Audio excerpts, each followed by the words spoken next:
उधर मेरे घर में मेन गेट खुला और इधर मेरे बम फटने लगे। मैं तब से कह रहा था कि मम्मी आने वाली है, पर ये हरामी साले सुनते ही नहीं। अब भुगतो। भोसड़ी के मेरा मुंह मत देख, जल्दी छुपा इसको। तभी बाहर से मम्मी चिल्लाई, पार्थू, पार्थू, पार्थ, जल्दी बाहर आ। मैं तो डर रहा था कि कहीं मम्मी अंदर ना आ जाए, पर ये तो मुझे बाहर बुला रही थी। आया मम्मी। रूम से बाहर निकलते ही मैंने देखा कि मम्मी के हाथ में 3 बड़े-बड़े बैग्स थे। ये क्या? आप किसकी बारात लौटाई? बकवास बाद में, पहले रिक्शे वाले को पैसे दे, बाहर खड़ा है।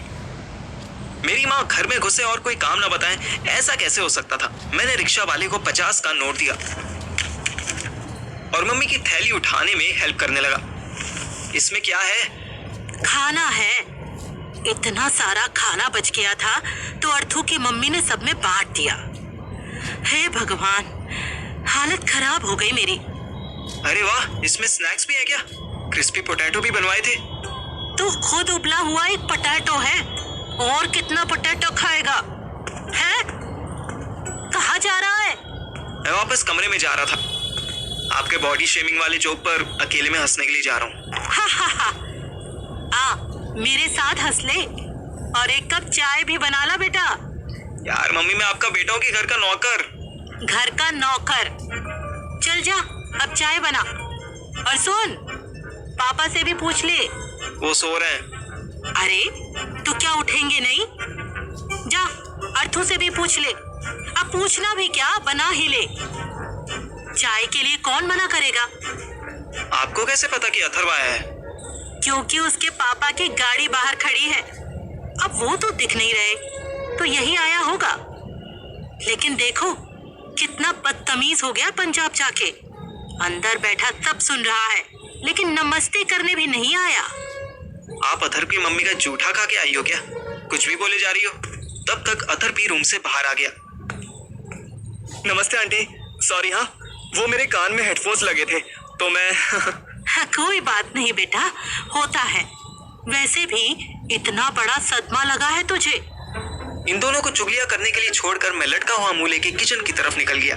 अथर्व के घर से शाही पनीर और पूरियां आई थी, जो मोनू की भूख शांत करने के लिए काफी थी। मेरा बाप भी चाय की स्मेल से तुरंत उठ सकता था। मुझे उनसे कुछ पूछना भी था, इसलिए मैंने अपनी, अथर्व की, मम्मी की, बाप की और मोनू की चाय 5 कप्स में निकाल ली। बाप को रूम में चाय देकर मैं ट्रे लेकर मम्मी के पास आया तो चालाक लोमड़ी की तरह मम्मी ने तुरंत टोक दिया। ये 4 कप क्यों है? अरे मैं भी तो पीऊंगा, मैंने बनाई और मैं ही ना पीऊं? हाँ, तो दोनों हाथ से पिएगा क्या? तू, मैं, अर्थू, 3 ही कप तो हुए। चौथा किसके लिए है? अथर्व के मुंह से मोनू निकलने ही वाला था कि मैंने कवर किया। अरे वो एक्स्ट्रा बन गई थी तो सोचा चल अथर्व अपने रूम में चल के पीते हैं। क्यों? यहाँ मेरे पास बैठा है तो तुझे जलन हो रही है?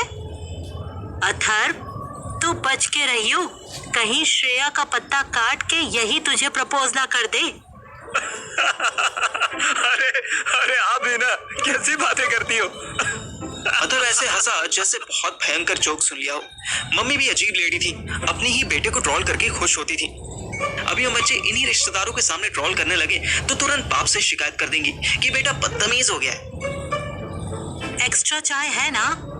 ला, मैं पी लूंगी, तू मुझे दे दे। मम्मी ने 2 कप उठा लिए। अथर्व कंधे उचकाने लगा। मैंने इन दोनों के साथ बैठने से मना कर दिया और पूरी प्लस पनीर की सब्जी लेकर अपने रूम में चला गया। खाना और चाय देख के मोनू के चेहरे पे एलईडी बल्ब जल गए। हाय, कितनी सोहनी मुश्क आ रही है चाय दी। थैंक यू यार, थैंक यू सो मच। अगर मुश्क का मतलब खुशबू होता है तो ये खुशबू मुझे भी आ रही थी। मेरी नाक के नीचे से उसने कप उठाया और चाय सुबकने लगी। पूरियां खाने लगी। मैं अभागा चाय वाला खुद ही चाय नहीं पी पाया।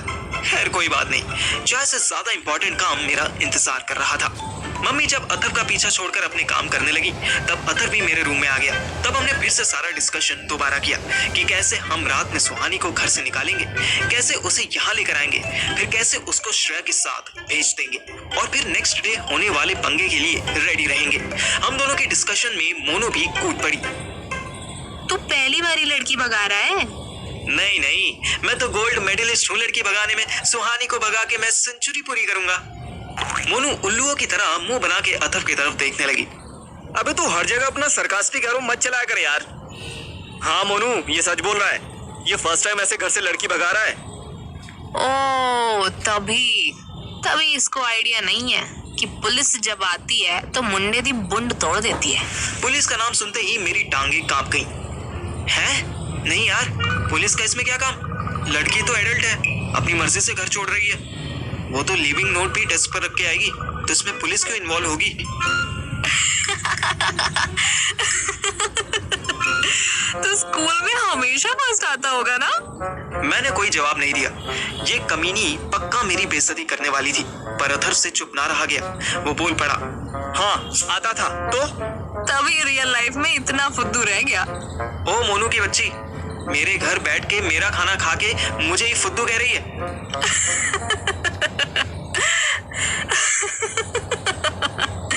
तेरे घर तो रह रही हूँ, बट यार खाना तो अथर्व के घर का खाया है। पर चल कोई नहीं, सॉरी, फुद्दू कहने के लिए सॉरी। पर थोड़ा दिमाग लगा ना। तूने बताया कुड़ी दा प्यो तुझसे नफरत करता है। अब ऐसा बंदा जब अपनी कुड़ी नु गायब पाएगा और साथ में एक कागज देखेगा कि बेटी मर्जी से गई है, तब वो क्या करेगा? थोड़ा सोच के जवाब दे। मेरे सोचने से पहले ही अथर्व बोल दिया, लिविंग नोट या तो फाड़ देगा या तो जला देगा, और ऐसा प्रिटेंड करेगा कि उसको कोई नोट मिला ही नहीं। ये बात मेरे दिमाग में आई नहीं थी। बल्ले तेरे अथर्व, चलो किसी के तो सर में कुछ भरा है। मोनू मेरी बेइज्जती पर बेइज्जती कर रही थी और ये साला अथर्व स्माइल कर रहा था। कोई मेरे फिजिकल प्रेजेंस की बेइज्जती करे, मुझे कोई प्रॉब्लम नहीं होती, क्योंकि बॉडी शेमिंग तो मैं बचपन से झेलता आ रहा था। लेकिन साला मेरी इंटेलिजेंस पर डाउट कर रही थी ये कल की लड़की। मेरे शरीर के सारे बाल सुलग गए। देख शानी, बकचोदी तो कर मत, प्रॉब्लम बता देना, कोई बड़ा काम नहीं होता। अगर ज्यादा इंटेलिजेंट की घोड़ी है ना, तो मुझे सोल्यूशन बता। अथर्व ने मेरी तरफ घूर के देखा। यार लड़की से ऐसे बात करेगा अब तू? हाँ बोल। घोड़ी बोला, भाई लो। बस बस, मुझे बुरा नहीं लगा। सुन, सॉल्यूशन सिंपल है, हर बार काम आएगा। किशन से लेकर राम तक, पृथ्वीराज से लेकर मेरे पड़ोसी बलविंदर तक, सक्सेस रेट 100% रहता है। किसका क्या करना होगा? घर से भगा, सुबह सुबह कुड़ी से ब्याह कर, और जब तक कुड़ी दा प्यो बुरुस करे चाय सुड़ के, तब तक उसके मत्थे पहुंच जा और जाके पैर छू ले। कह दे कि सॉरी जी, ब्याह हो गया, अब दिल करे तो अपनाओ, दिल ना करे तो घर से निकाल दो। मैं सोच में पड़ गया। इतना बड़ा डिसीजन मैं मम्मी से पूछे बिना कैसे ले सकता था? चलो बाप को तो इतनी परवाह नहीं थी, पर मम्मी के मन में तो मेरी शादी के बहुत सपने थे। यही हाल गुंजा आंटी का भी था। इतनी क्यूट आंटी को हार्ट अटैक देने से पहले ही मेरा दिल घबराने लगा। नहीं, ये बहुत ज्यादा हो जाएगा। फिर अभी तो काम कुम का भी कोई ठिकाना नहीं। ऐसे तो मेरी माँ भी मुझे घर से निकाल देगी। ओए प्यार किया तो डरना क्या? घर से ही तो निकालेगी, दिल से थोड़ी निकाल देगी। 4 दिन दोस्त यार दे घर रुक लियो, फिर आ जाइयो वापस, सब सुखा हो जाएगा। नहीं यार, कोई और ऑप्शन बता, कोई और सोल्यूशन दे। चल ओए, इतने मैंने सोल्यूशन दा मेनू खोला है, और ऑप्शन बता। वड्डी तेरी चॉइस है। और तू? वो अचानक दांत दिखाते अथर्व की तरफ घूमी। दांत क्यों काट रहा है? चल शाम हो गई, मुझे हॉस्पिटल लेकर चल। पहले मेरा मैटर क्लियर कर दे, उसके बाद तुझे जो कुड़ी भगानी है, जिसकी किडनैपिंग करनी है, करता रहियो। ओ महादेवी, चुप हो जाए यार। ऐसा मत चिल्ला कि मम्मी के साथ साथ पापा भी यहाँ आ जाए। शांत हो, शांत। मुझे शांत क्यों करा रहा है? मैं तो कह ही रही हूँ मुझे भगा ही दे, मेरा पेट खाली करवा और मुझे जाने दे। मोनू रूट जरूर साउंड कर रही थी, पर उसकी बात ठीक थी। इतना बड़ा मैटर घर में छोड़कर नया पंगा लेने जाना बहुत बड़ी बेवकूफी हो सकती थी। मैंने मोनू को अपनी पैंट शर्ट पहना के, टोपी लगवा के अथर्व के साथ हॉस्पिटल भेज दिया। अथर्व जाना नहीं चाहता था, पर उसको जैसे तैसे समझाया।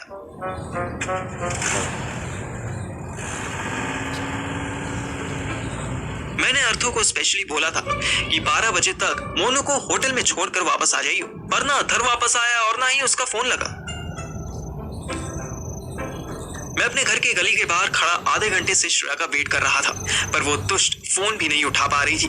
रात 12:30 बजे उसका वॉइस नोट आया। सॉरी यार मोटू, ये वेट होने का ड्रामा तो बूमरैंग हो गया। मम्मा मुझे कहीं नहीं जाने दे रही, कह रही है कि मैं फिर से बेहोश हो जाऊंगी। अथर्व को भी यहाँ बुलाने को कह रही थी, उसका को कह दे कि आज का प्लान पोस्टपोन कर दे। सॉरी यार, कल बात करती हूँ। मैंने श्रेया का वॉइस मैसेज फिर से सुना। मुझे पीछे किसी के हंसने की और कुछ मेटल की आवाज आ रही थी। सॉरी यार मोटू, ये पेट होने का ड्रामा तो बूमरैंग हो गया। मम्मा मुझे कहीं नहीं जाने दे रही, कह रही है कि मैं फिर से बेहोश हो जाऊंगी। अथर्व को भी यहाँ बुलाने को कह रही थी, उसका भी कॉल नहीं लग रहा। प्लीज सुहानी को कह दे कि आज का प्लान पोस्टपोन कर दे। सॉरी यार, कल बात करती हूँ। दूसरी बार में मैं श्योर हो गया। अरे ये तो किसी के साथ रूम में है, कोई बेल्ट खोल रहा है। उस टाइम तो मुझे यही लगा कि ठरकी अथर्व मुझे डिच करके श्रेया से मिलने उसके घर चला गया होगा। सुहानी से बात हो नहीं पाई थी, इसलिए मैं सुहानी की गली में चल दिया। वैसे तो पूरी गली खाली थी, लेकिन मुझे फील हो रहा था कि कोई मुझे फॉलो कर रहा है।